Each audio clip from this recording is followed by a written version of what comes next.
Welcome to the Aro Benaiah Show, where we spotlight practical ideas, real business journey, and financial strategy that help entrepreneurs and investors grow smarter. Today, I'm joined by Sally Gimon, a real estate investor and educator, helping people legally reduce their taxes through Spendthrift Trust. This conversation is going to be an eye opener to how the wealthy protects and grow their money. It's really a pleasure having you on the show, Sally. But first off, I want to say thank you for having me on your show. I want to teach as many U.S. investors, business owners, entrepreneurs, franchisee owners, and if someone from Nigeria is working in the or is investing in the United States, or got clients from the United States, they too will have to pay taxes on that. The reason I found out about this, I don't know how much you know about my backstory, but I became a real estate investor in 2018 when my mom got sick. 2019 with my mentor, I wholesaled 7 properties nationwide, paid off all my debt. I'm a rock star in my real estate group. I have $50,000 in my bank account. COVID struck, everything shuts down because we were doing bank-owned properties, so you need the courthouses. And on April 1st, my 3 properties that I had as rentals didn't pay me, so no money's coming in.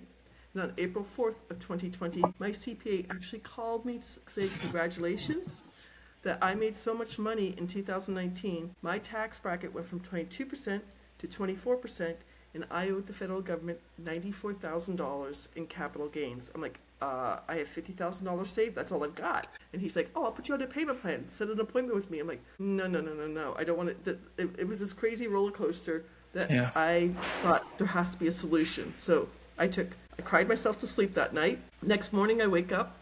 I knew I was going to call a friend to take a HELOC off my paid-off house. Defeats the purpose of being debt-free. And then I had read an article about the Rockefellers Spendthrift Trust. It took me 5 months, but in September of 2020, I started both my business trust, saved 90% on federal income taxes, and no longer pay Arizona state income taxes. And then my beneficial trust is for investors. You will no longer pay capital gains when you sell something at a profit. You'll no longer pay interest income taxes when you sell, when you're a passive investor. You'll no longer pay dividend income taxes if you're in the stock market. You'll no longer pay rental income taxes if you're a stock market investor. And you'll no longer pay royalty income taxes if you have talent or if you have NFTs. People don't know about it. I mean, I call it the secret of the rich because the super rich know it. The regular people just don't know about it. Yeah, amazing. Thank you so much. So for our listener who is hearing this for the first time, what exactly are capital gains and why should a business owner care? Correct. The true story, it comes from England way back when King Henry VIII, that famous king who chopped off his wives' heads, he started the Church of England. Hey, murder a few ladies, start a church, why not?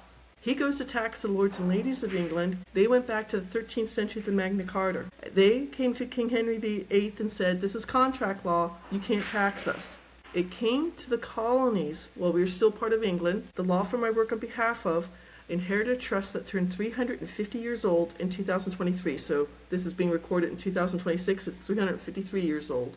Here in the United States, our current tax structure of federal taxes went into effect February 1913. The super rich families of 1913, the Rockefellers, the DuPonts, the Carnegies, the Kennedys, made sure they could save taxes. Well, if they could save taxes, we all should be able to save taxes too.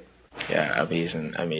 So what is Spendthrift Trust in simple terms, and why do most people doesn't know about it? The real reason, I don't know what happened, this was before I had my trust, but the IRS actually wrote a memo dated August 3rd of 2013 where they say, it's a 5-page memo, they do not like tax code 643B. They do not like the irrevocable, complex, discretionary, non-grantor spendthrift trust. When I give a quote to a client, they almost always come back and say, my CPA says you're lying, or my financial advisor says, here's the memo. I'm like, if you read the memo, in 5 different places it said this is not tax advice, and it's a memo. Only Congress can change the tax code. I don't know if you get politics, American politics in the United States, but 13 years ago, when Donald Trump was debating Hillary Clinton accused Donald Trump of not paying taxes, and he smiled at her and says, because I'm smart. No. His father, Frank Trump, started both the business and beneficial spendthrift trust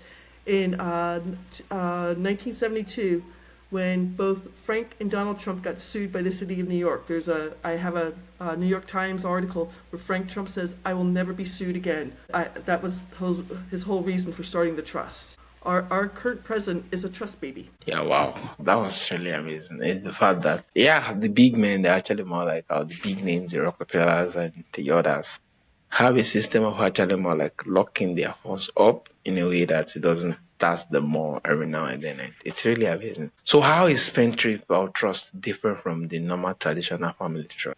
That's a great question. The main difference, most people in the United States, 93% of the people in the United States file a 1040 tax return. That's what I did up until 2020 when I started my trust. The trusts file a 1041 tax return.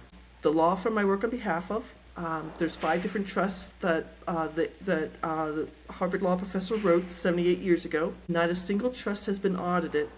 They introduced me to my CPA. I'm now living in North Carolina on the East Coast, but my CPA still is in California, and she does my taxes, and it's easy peasy. My taxes now, filing 2 different 1041 tax returns, are cheaper than in 2019 when I had to do K1s for my LLCs. I had 6 LLCs, so 6 K1s to put into my 1040 tax return, and that was more expensive. So, I mean, I'm saving taxes, keeping my information private, and leaving a legacy. It's an amazing thing. Wow, that was really amazing. Yeah, thank you so much, Sally. So can you actually explain more like the differences between business Spendthrift trust and a beneficiary or Spendthrift trust? Great question. The business trust is for 1099 income. So in the United States, if you work for a company, let's say you work for Walmart, just to say this, Walmart takes out your taxes before you get your paycheck. That's a W-2 income. Yeah. So I have 3 online businesses where I have to pay my own taxes. That's 1099 income. The beneficial trust is for any investments. Again, the line in the sand, if it's 1099, so a realtor, just to give you an idea, someone who sells real estate makes 1099 income. A real estate investor either makes rental income taxes, or I have a weird thing called notes where I'm the paper on the house. That's interest income taxes. So that's where the 2 differences come from. Oh, wow, wow. Amazing. Thank you so much for the lovely explanations that actually make a difference. Yeah, yeah, it's really amazing. Thank you. So you mentioned privacy and being judgment proof. Why is it that so important for today's business owner? Correct. So just give you an idea, somebody who I quoted today, if you don't mind me giving you some numbers, he's a Virginia salesman. He makes 1099 income. So he's a salesman not making W-2 income. He knows in 2025, he made $150,000 in 1099 income. He drives a 10-year-old car. He lives in an apartment with 2 roommates. He was in the Army for 8 years. He now works for a defense contractor. So he thinks he's going to make more money in 2026, but I'm like, let's just use $150,000. If you make more, you'll save more. So 90% federal income taxes, he's going to save $25,962 for the full year. That's 90%. He'll still pay 10% to the federal government. But on top of that, Virginia's state income taxes are at 5.5%. He gets to save an additional $8,625. So for the full year, he's going to save $34,587. He can put that back into his business. Well, he doesn't have a mortgage. He's in an apartment. He can buy a new vehicle. He can do whatever he wants with that money. Wow, that was really a whole lot, and the difference is really huge compared to just following the lead, which doesn't involve that. Yeah, that's a lot. So many people actually worry about our audits. Has this type of trust been tested legally and with our IRS tax code? Correct. Now, Paul Benson, who wrote the 5 trusts, he was a Harvard law professor. Now it's his grandson and great-grandson who run the law firm. They promise you become a private client with the law firm, and they say if you get questioned by the IRS, they will defend you free of charge. It's happened once in 78 years. Actually, a senior IRS agent was questioning with the beneficial trust. A client was not paying taxes on dividends. The senior IRS agent went down to Houston where the law firm is, spent 5 hours in the boardroom. He approved the trust, and two weeks later, he sent an unsolicited letter back to Benson Financial Trust saying this is how he approved it. And he even signed his name. I'm a senior IRS tax agent. I give that to clients saying, hey, this is how the IRS is approving it. It's coming straight from the IRS.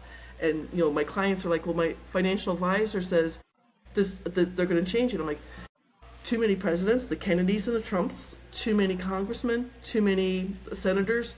And then we have a weird political thing here where they're called super PACs. All the people in the super PACs have this trust too. I mean, super wealthy know about this. One of my clients I talked to yesterday, he's a mechanic in Baltimore. He makes $130,000 a year. His wife's on the Zoom, and she's like, "Can we hire a VA to set the appointments?" I hate doing that. That's her dream, that she doesn't have to work in a cold mechanic shop taking down appointments. So, I mean, it's a beautiful thing. Yeah, thank you. I think it's the fact that it changed the way our base service business actually do their stuff. Being that now they are not convenient. It's convenient for them and they don't have to pay too much. That for me, it's really, really amazing compared to the previous one, which is quite a whole lot, and the auditing system is crazy too. Yeah, amazing, amazing. Yes. So, with potential increase in capital gain taxes and more IRS agents, how urgent is tax planning right now? Correct. So I'm not a CPA or a tax planner. Yeah, I'm going to be honest. I'm a real estate investor. Again, the law firm I work on behalf of, you're a private client. They have 5 tax attorneys on staff. This is a true story. There's 17 of us who are, let's call myself an affiliate of a law firm. Now it's 2 years ago, April of 2024, they called a mandatory meeting. We all had to get on Zoom. There is a Forbes magazine article about this has happened back in 2018, where the IRS went after somebody who's selling the Spendthrift Trust because they were doing, I call it the shell game. Open up an LLC in Nevada, open up an S Corp in Delaware, and open up a C Corp in Alaska. So they were moving money around so they didn't have to pay taxes on it. And 2 of our CPAs, not with our clients, but with other clients, were playing the shell game. Paul Rosen said, we're pulling all our clients from these 2 CPA firms and we're putting it to the CPA firm we know and trust. So, I mean, they're vetting the CPA firms before they join and also after they join, because the law firms wants to keep the name as pristine as possible. I mean, their name means everything to them, if that makes sense. yeah, so true, so true. Yeah, amazing. Thanks for actually more like sharing. So, what mistake do you see entrepreneur make when it comes to taxes and long-term wealth planning? Personally, I'm not trying to crow or anything, but I'm saving a lot of money. I'm single, but I have 7 nieces and nephews. My oldest niece went to a private school and she works for a county government in California. She's only making about $35,000 a year. And she and I were talking on the phone and she says, "I've deferred my student loans. I can't pay them." So I just said, "Samantha, between you and me, tell me how much you need per month and I'm going to put you as my beneficiary. You're going to open up a bank account in California. I'm living in North Carolina. I'm like, you're going to open a bank account in North Carolina.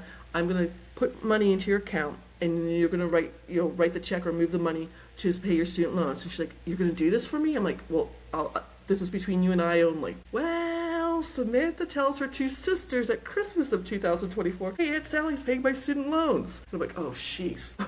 So now I pay 3 nieces and 1 nephew's student loans, and my other nieces and nephews, they laugh at me, but I have a balance sheet of how much is being paid out to each one of them because I want to make it as fair as possible. Because, I don't love one niece more than another niece or one nephew more than another. But to be able to help family members, for me, it's a wonderful thing. I mean, Samantha's just like, she wasn't sleeping. She actually, a 26-year-old woman should not have an ulcer because she's worried about money. That's just the worst thing to do. And that's what and I'm like, "Samantha, take care of yourself, So if I can help my family, that's the most important thing. Wow, this is really, really huge, really mean that other than the government actually more like being the part that's taking the whole bulk of the money, now we have more like a system that's working and it's easier for you to actually more like take your cousins and things around it. Yeah, it's really, really lovely, and the fact that it gives you the convenience to actually more like get to do that.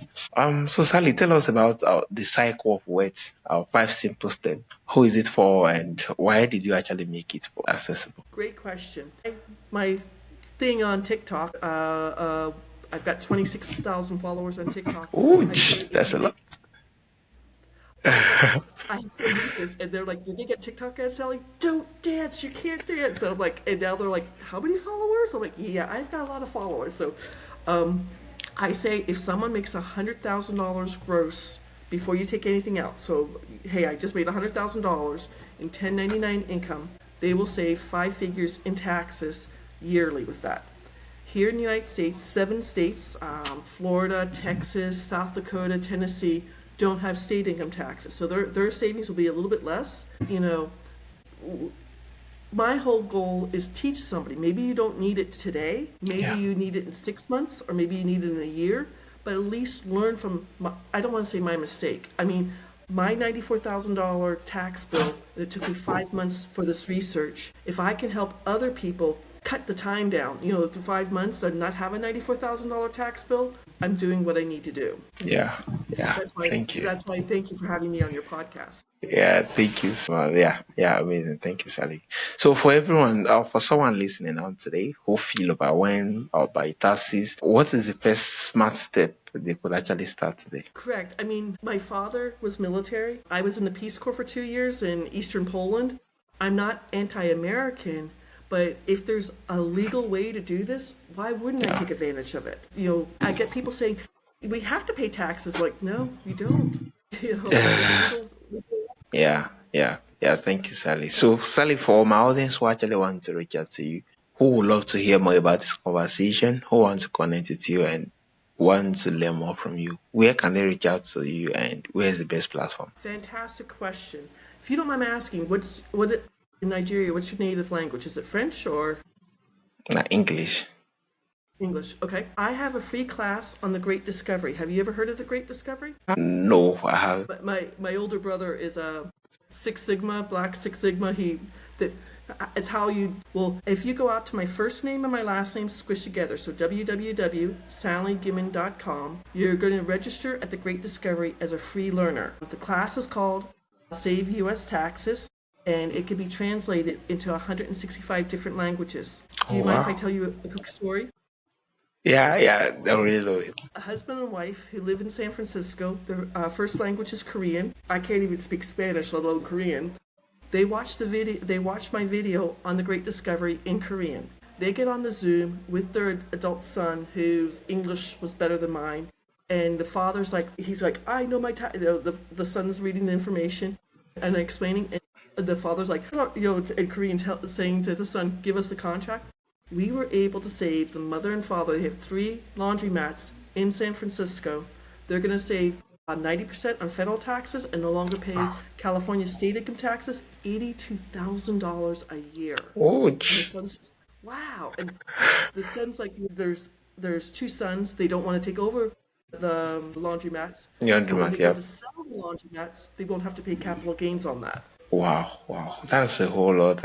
And the fact that, yeah, that is a whole lot because at the end of the day, that is a whole lot of money. Some persons are actually looking forward to earning a whole year. That's actually just more like a sweep away at once, compared to when you actually have a system that is, yeah, work out legally that you can actually have it. It's really amazing getting to kind of talk about those particular routes that the law actually more like give us credence to. And yeah, it's amazing. Thank you, Sally. Well, I appreciate you having me, Arlo. I hope you have a wonderful 2026 then, okay? Yeah, thank you, Sally. Yeah, Sally, this has really been more like incredible eye-opening. Thank you for breaking down a complex tax strategy in a way that everyday entrepreneurs can understand. For everyone listening, you'll find Sally link in the show notes. If you're about protecting your income and building lasting wealth, this conversation is for you. You can actually revisit the show notes. Until next time, I'll keep showing up on the Aro Benaiah Show. And once again, it's really a pleasure and an honor having you on the show, sir. Thank you.